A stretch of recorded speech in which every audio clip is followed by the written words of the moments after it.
Felipe? Esqueci. Seja bem-vindo. Vamos ler Filipenses, capítulo 2. Peço que os irmãos estejam lembrando em oração. Dona Josefa, Dai estava compartilhando comigo agora. Foi Dona Josefa que pediu oração. Aquela senhora que veio com a Dona Judite, o nome dela é? Ela fez uma cirurgia nos olhos. Vai fazer uma cirurgia nos olhos. Teve mais alguém que... A Dona Arlinda. A Dona Eva compartilhou que a irmã Arlinda não pôde vir por causa que começou guerra lá no novamente, coisa assim. Então lembrar, não somente da irmã, mas aqueles que estão no fogo cruzado lá. Filipenses capítulo 12. Vamos ler do verso 14 até o 18. Hoje nós vamos meditar no verso 17. Tema central, vai ser uma redundância agora, é a centralidade de Cristo. Filipenses 2, do 14 até o 18. Diz assim a Escritura: Fazei tudo sem murmurações nem contendas, para que vos torneis irrepreensíveis e sinceros, filhos de Deus inculpáveis no meio de uma geração pervertida e corrupta, na qual resplandeceis como luzeiros do mundo, preservando a palavra da vida, para que no dia de Cristo eu me glorie de que não corri em vão, nem me esforcei inutilmente. Entretanto, mesmo que eu seja oferecido por libação sob o sacrifício e serviço da vossa fé, alegro-me com todos vós e me congratulo. Assim também vós, pela mesma razão, alegrai-vos e congratulai-vos comigo. Oremos. Pai, nós te bendizemos nessa noite e ansiamos louvar e cantar diante de Ti. Aquilo que cantamos agora será exaltado em celeste lar. E estarmos exaltando a Ti por toda a eternidade, Deus. Não é bom cantarmos esse hino e poder imaginar como será esse dia glorioso. Deus, neste momento nós lembramos da Dona Arlinda, a situação que ela se encontra ali no local onde ela reside. Ó Pai, que Tu estejas protegendo a Tua serva, lembrando também dos demais moradores. Ó Pai, trazendo salvação para aquelas pessoas que estão envolvidas no crime. Quero lembrar também da saúde da Dona Josefa, da companheira que veio hoje junto com a Dona Judite. Ó Deus, que Tuas mãos estejam sobre estas, preservando-lhe a saúde. Ó Pai, trazendo o conforto do Senhor. Fala aos nossos corações nessa noite. Ilumina-nos com o Teu Espírito, dirija-nos em toda a verdade que glorifica ao Senhor. Em nome do Senhor nós oramos e Te agradecemos. Amém. Amém. Semana passada nós vimos sobre o que nós entendemos por preservando a palavra da vida. Nós entendemos, de acordo com as Escrituras onde nós fomos, na palavra, que preservar a palavra da vida é reter as verdades do Evangelho. E qual é a razão disso? Por que preservar a palavra da vida? Para que no dia de Cristo você não tenha a tristeza de ter vivido em vão. Em que sentido? Perdas e ganhos de galardões. Nós lemos o texto em 1 Coríntios capítulo 3, que haverá um dia em que cada crente comparecerá diante do Senhor Jesus Cristo e será julgado segundo o que fez de bem ou mal no corpo, para adentrar nas bodas ou no casamento no céu. E hoje nós vamos ver Paulo enfatizando a sua expectativa de martírio que ele estava para enfrentar, pois ele diz no versículo 17: mesmo que seja eu oferecido por libação sobre o sacrifício e serviço da vossa fé. E nós estamos meditando como uma pessoa centrada em Cristo age. Como uma pessoa que tem Jesus Cristo como centro da sua vida, como ela vai reagir. E nós já vimos aqui que essa pessoa ela vai fazer tudo sem murmurações e nem contendas. Ela não vai ficar resmungando pelos cantos, ela não vai ficar brigando pelo seu modo de vista, a minha forma, o meu jeito, porque ela entende que há apenas um Senhor e que todas as coisas devem ser feitas de acordo com o Senhor Jesus Cristo. Nós vimos também a necessidade de nos tornarmos ou agirmos de maneira irrepreensível, porque nós vivemos no meio de uma geração corrupta e pervertida. E a nossa maneira de agir, ou a maneira de Cristo agir em nós, vai ser ou será como um luzeiro no meio de trevas. A expressão é como estrelas no céu negro. E aqui nós veremos hoje, eu disse que na parte da manhã, que a mensagem de manhã seria ligada com a mensagem de hoje, à noite. Se Cristo é o tesouro para você, se você invoca o nome de Cristo pensando simplesmente porque você o aceitou, você terá um lugar no céu.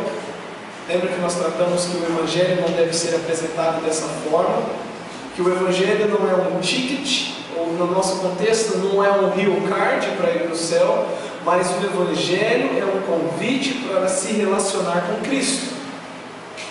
E se você tem vivido assim, você não vai medir esforços para que a vida de outras pessoas sejam abençoadas da mesma maneira em que Cristo tem abençoado a sua, a ponto de você oferecer a sua vida como sacrifício para que outros conheçam a Cristo.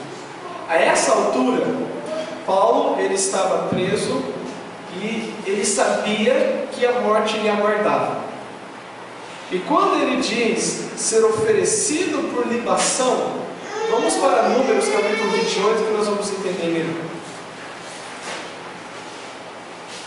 Números capítulo 28.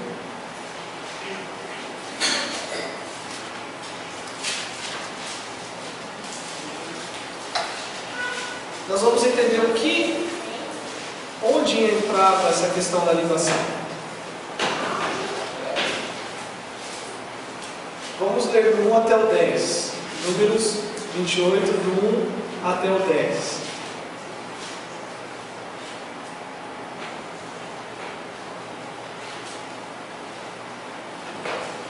Diz assim as Escrituras: Disse mais o Senhor a Moisés: Dá ordem aos filhos de Israel e dize-lhes: Da minha oferta, do meu manjar para as minhas ofertas queimadas de aroma agradável, tereis cuidado para me trazer a seu tempo determinado.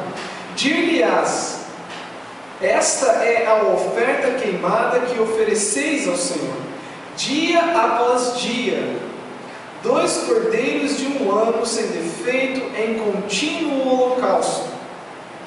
Um cordeiro oferecerás pela manhã, e um outro ao crepúsculo da tarde, 1/10 parte de uma éfa de uma flor de farinha em oferta de manjares, uma amassada com a 4ª parte de um hin de azeite batido. É holocausto contínuo instituído no monte Sinai de aroma agradável, oferta queimada ao Senhor. A sua libação será a 4ª parte de um hin para um cordeiro no santuário. Oferecerás a libação de bebida forte ao Senhor. E o outro cordeiro oferecerás no crepúsculo da tarde como oferta de manjares de manhã. E como a sua libação o trarás, em oferta queimada de aroma agradável ao Senhor.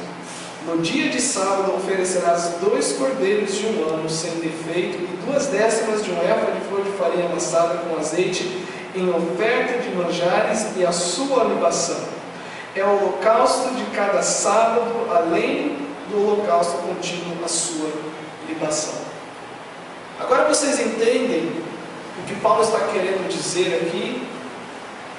O anseio dele, porque ele tinha Cristo como centro, era de que não importa as medidas que fossem necessárias para que a igreja em Filipos fosse edificada em Cristo, ele não estava importando se isso custasse a sua vida. E quando ele diz por libação, em derramar por libação, era o sangue dele. Nós sabemos que Paulo, de acordo com a história, com a tradição da igreja, Paulo foi decapitado. Ele perdeu a sua cabeça. A questão que eu quero trazer para nós, irmãos, é o seguinte: Você tem experimentado Cristo de tal maneira e tendo tido Ele como tesouro de tal maneira que você não tem medido esforços para que outras pessoas o conheçam?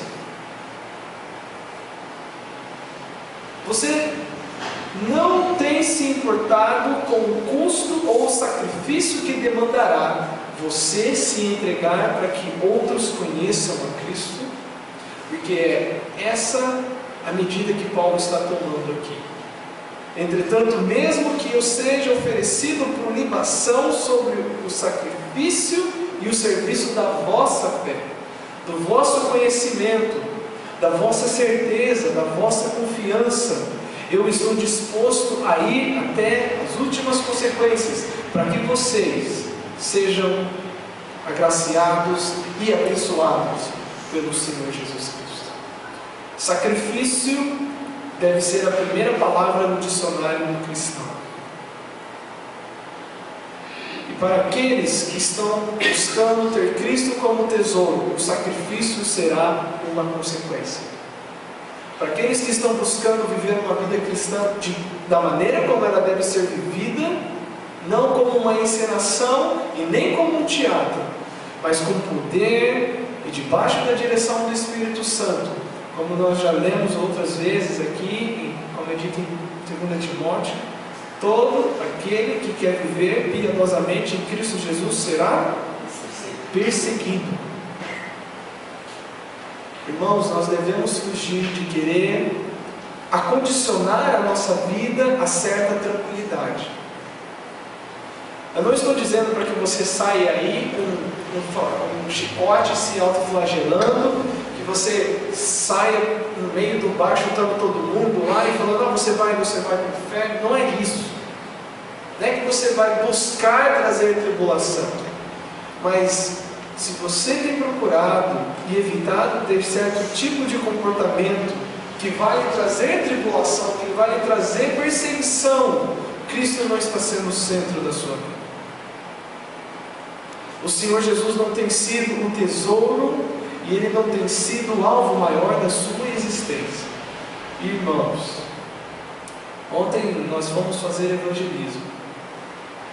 Eu não estou dizendo para aqueles que não foram, mas eu digo para você, você perdeu se você não for. Você perdeu, porque é uma honra e não é um peso, é um privilégio. Se você perdeu, porque você teve outras coisas que te forçam maior, mas se você teve a oportunidade de ir e não foi, você perdeu, porque é uma honra e é um privilégio poder servir ao Senhor na evangelização, você ser uma ponte, você ser um instrumento de salvação. E às vezes a evangelização não acontece porque temos medo da recepção.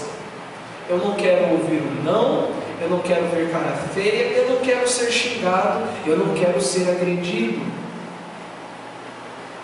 Amados, assim como nós lemos em Marcos capítulo 8, no versículo 34 em diante, se alguém quer vir após mim, e se você quis ir após Cristo, a consequência é: negue-se a si mesmo, tome a sua cruz e siga-o. E dentro desse tomar a sua cruz e o seguir, e tomar a cruz, os discípulos entenderam muito bem, porque cruz, naquele momento, naquele contexto da história, era morte. Ninguém pegava uma cruz para ficar desfilando ali no centro de Jerusalém, debaixo do sistema romano. Quando eles ouviram isso, eles automaticamente entenderam: Jesus Cristo está nos chamando a dar a vida por Ele. E dar a vida, o que Cristo fez foi um sacrifício em meu lugar e em seu lugar. Amados, nós precisamos buscar a Deus de maneira mais intensa, que inflame os nossos corações para querer ver almas, para querer ver pessoas, assim como Paulo estava desejoso de que a fé dos crentes em Filipos fosse avante, ainda que isso custasse a vida dele. Assim nós também devemos viver, irmãos. Eu peço que a igreja ore. Ontem eu estive conversando com o Rodrigo e com a Joyce. Se Deus permitir, nós começarmos um ponto de pregação no Rio das Pedras.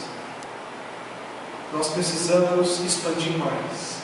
Não crescer em números, mas se nós reconhecemos que está difícil a situação na nossa cidade, em que é difícil você apontar uma igreja que prega o Evangelho, nós não devemos apenas ficar apontando, nós devemos também ir atrás de pessoas. E note o seguinte: se você ler em Atos, você não vai ver nenhuma conversão dentro da igreja. As conversões aconteciam aonde? Fora. Onde eles iam pregar. E na história acondicionou de trazer pessoas para que elas ouçam aqui e sejam salvas. Deus pode fazer isso. Mas o intento principal é lá fora, onde as almas estão. E se o medo do sacrifício, ou o querer de evitar a dor de que o sacrifício possa demandar, está te impedindo, converse com o Senhor. Se humilhe na presença dEle. E rogue: Deus, tira qualquer medo, qualquer autopreservação que eu tenha de realizar a sua obra, incluindo dentro da sua casa, na sua vizinhança, na escola. Irmãos, nós não fomos chamados para viver vidas tranquilas, nós somos chamados para viver a vida do Senhor Jesus Cristo.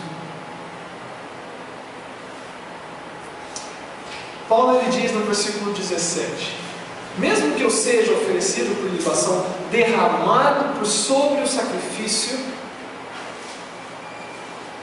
e serviço e trabalho da vossa fé, alegro-me. Alegria é um dos temas também que muitos comentaristas colocam nessa carta. Depois vocês podem ler 3:1. Quanto mais, meus amados irmãos, alegrai-vos no Senhor. Depois vocês podem ler 4:4. Alegrai-vos sempre no Senhor. Outra vez digo, alegrai-vos. Versículo 4 do capítulo 1. Fazendo sempre com alegria.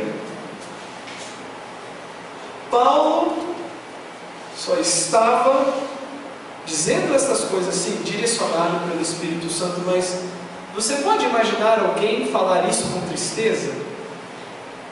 Sendo que Paulo diz: faço a serviço da vossa fé, alegro-me. A alegria, irmãos, não é opcional na vida cristã, porque no versículo 4, do capítulo 4, diz como uma ordem: alegrai-vos no Senhor. Não é alegrai-vos se a situação melhorar, não é alegrai-vos quando a minha conta sair do vermelho, não é alegrai-vos quando aquela pessoa parar de ficar no meu pé, não é alegrai-vos quando a dificuldade aparecer. Diz para nós nos alegrarmos no Senhor. E alegrarmos-nos no Senhor é por meio de um relacionamento com o Senhor e desfrutando de todas as alegrias que vêm da presença dEle. E quando a alegria do Senhor não existe na vida de uma pessoa, nem tampouco o desejo pelo sacrifício em honra e glórias a Deus acontecerá. E no final das contas, o que impede uma pessoa de estar servindo a Deus como deveria, é tanto o medo, é a falta de alegria de servir a Deus, a falta da alegria da presença de Deus. Porque quando Deus é o centro, e quando Cristo é o tesouro, e quando você desfruta das bênçãos, e olha, irmãos, eu falo isso e eu não tenho uma fórmula para dizer para vocês: olha, faça isso, isso, isso, que você vai ter um produto final de alegria.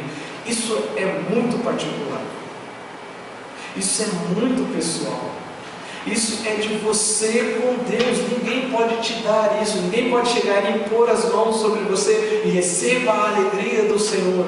Ninguém pode fazer isso. Isso é você e Deus. E enquanto você não ir ao centro e à fonte daquele que foi ungido com óleo de alegria, o Senhor Jesus Cristo, você não terá alegria e nem motivação nenhuma para fazer nada para o Senhor, nem ao ponto de dar a sua vida. Eu não sei se vocês viram no noticiário que quando teve a questão lá no Egito, todo aquele protesto, vocês ficaram sabendo o que os cristãos fizeram quando os islâmicos se abaixaram para orar? Quantos aqui souberam disso? que enquanto os muçulmanos estavam fazendo as orações deles, um grupo queria atacar e os cristãos fizeram um cordão de isolamento. Eles estavam dispostos a morrer por aqueles muçulmanos como um meio de suscitar um testemunho, para que aqueles muçulmanos conhecessem o amor de Cristo. Passou na TV isso, passou nos jornais. Enquanto um monte de gente estava ajoelhada de forma indefesa, os cristãos fizeram uma barreira humana, a ponto de entregar a vida deles por aquelas pessoas que ainda não conheciam a Cristo. O que eu e você temos feito? Quando foi a última vez que você compartilhou de Cristo? Quando foi a última vez que você esteve disposto a se sacrificar por outra pessoa?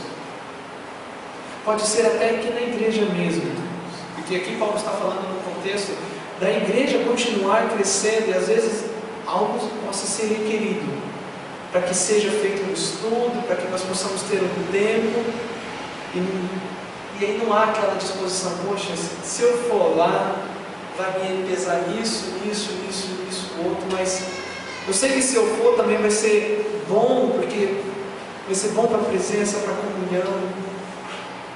E quando nós somos convidados a nos sacrificarmos, nós estamos estudando o versículo mensal do mês, Romanos 12, 1 e 2, rogo-vos. A expressão de Paulo ali é como se ele estivesse de joelho clamando, implorando: rogo-vos pelas misericórdias do Senhor. E quais são as misericórdias do Senhor em Romanos? Você pode pegar capítulo 11 até capítulo 1. São as misericórdias do Senhor. Capítulo 1, uma humanidade caída. Capítulo 2, mais condenação. Capítulo 3, todos encerrados debaixo do pecado. Capítulo 4, Deus justifica aquele que não pode justificar a si mesmo. Capítulo 5, a justificação traz paz com Deus. Capítulo 6, a justificação traz santidade diante de Deus. E capítulo 7, ainda que a luta contra o pecado te possa desanimar, o capítulo 8 aponta que o amor de Deus nada vai te separar dele. Capítulo 9, 10 e 11 fala sobre se a palavra de Deus falhou, se Israel não vai ser salvo. E Paulo termina: como insondáveis são os caminhos do Senhor. E capítulo 12, Paulo diz: em vista de tudo isso que foi dito, olha quanta misericórdia que Deus tem tido. Oferecei-vos como sacrifício vivo, santo e agradável a Deus.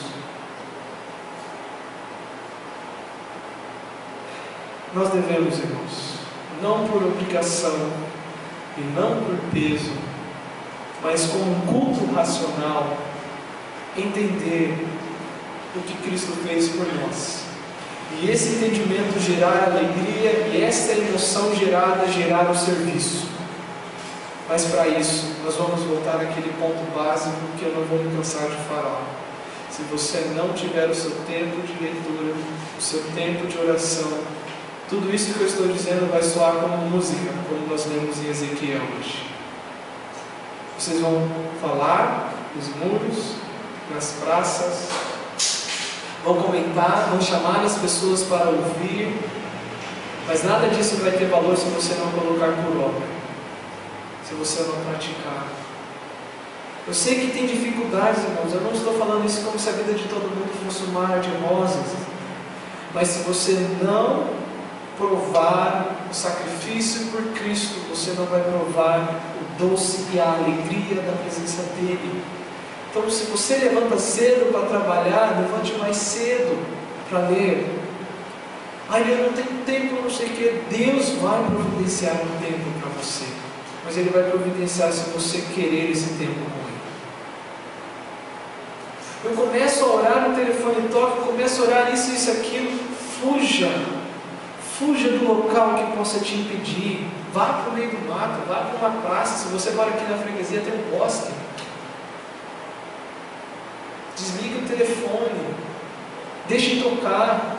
Se for algo de vida ou morte. Deus é o Deus da vida e da morte, Ele vai cuidar, não vai depender de você. Mas busque o Senhor, se deleite nele. Quais são as coisas que estão te impedindo de dar um passo de obediência radical, de ter a Ele, de segui-lo, não importe, não custe o que custar? E que nós, amados irmãos, sem medo algum, sem temor nenhum e sem receio nenhum, nós possamos dizer: ainda que a minha vida seja oferecida por libação, por vosso serviço e vosso gozo na fé, eu estou disposto. Nada pode ser maior do que nós corrermos atrás das almas perdidas. Nada pode ser maior do que o desejo de você querer ver o irmão e a irmã que está sentado ao seu lado edificado e amadurecido na fé em Cristo. Nada nessa vida tem maior importância do que isso. E nós, irmãos, somos abençoados de tantas maneiras, de inúmeras formas pelo Senhor diariamente, para que essas bênçãos redundem em serviço, redundem em sacrifício a Deus. O que você não tem recebido? O que lhe falta para que você o sirva e se dedique de maneira radical? A ponto de você desesperar da sua própria vida, a ponto de falar como Esther falou: se perecer, pereci. Se perecer, pereci. Se for necessário que a minha vida se vá para que a minha nação não morra, eu estou disposto. Mas muito mais, Jesus Cristo pereceu. E aqui estamos, gozando da vida eterna dele. Não seja covarde, não seja medroso. Não há nada que você tenha que possa ser maior do que aquilo e mais valioso do que aquilo que Cristo te deu, a vida dele. E essa vida que Ele te deu é para ser gastada para Ele, não para você, não para os seus projetos, não para os seus planos. Não estou dizendo que você possa fazer tudo isso, mas se isso vem à frente de servir a Deus, se a sua família vem à frente de servir a Deus, se o seu trabalho vem à frente de servir qualquer outra coisa, você está desperdiçando a sua vida. E não corra o risco de ter corrido em vão. Ou é Cristo, ou é Cristo. Vamos ver. Nós não podemos fazer nada diante de Ti, Senhor, se nós não entendemos o que é termos a alegria do Senhor. Pai, o Senhor conhece a condição de cada um aqui, o Senhor sabe de cada limitação que cada um de nós carregamos. E dentro dessas limitações nós te pedimos, Deus, que o Senhor nos segue para as nossas limitações e nos dê olhos que possamos contemplar o impossível que pode ser realizado debaixo do Teu poder, da direção do Teu Espírito. Livra-nos de colocar barreiras que possam barrar o Senhor. Essas barreiras não existem, são apenas desculpas que nós damos. Pai, trabalha a Tua palavra em nossos corações, dá fome, dá sede do Senhor e da Tua palavra. Senhor, dá-nos compaixão, comoção pelas almas perdidas, Senhor. Ajuda-nos a chorar por aqueles que estão indo sem Ti, Senhor. A compadecer daqueles que estão passando mais um dia sem ter confessado a Ti como Senhor. Pai, usa-nos como sacrifícios vivos para que o Teu nome seja exaltado. Pai, nós Te bendizemos por essa noite. Que o Senhor nos coloque em situações essa semana em que nós possamos lembrar das palavras de Paulo, nos alegrarmos em sermos oferecidos por libação. Bendito seja o Senhor, de eternidade em eternidade. A Ti toda a glória, toda a honra e todo o louvor. E em nome de Cristo nós oramos e Te agradecemos. Amém. Deus abençoe. Não meça esforços essa semana. Não meça esforços essa semana para ver Cristo glorificado.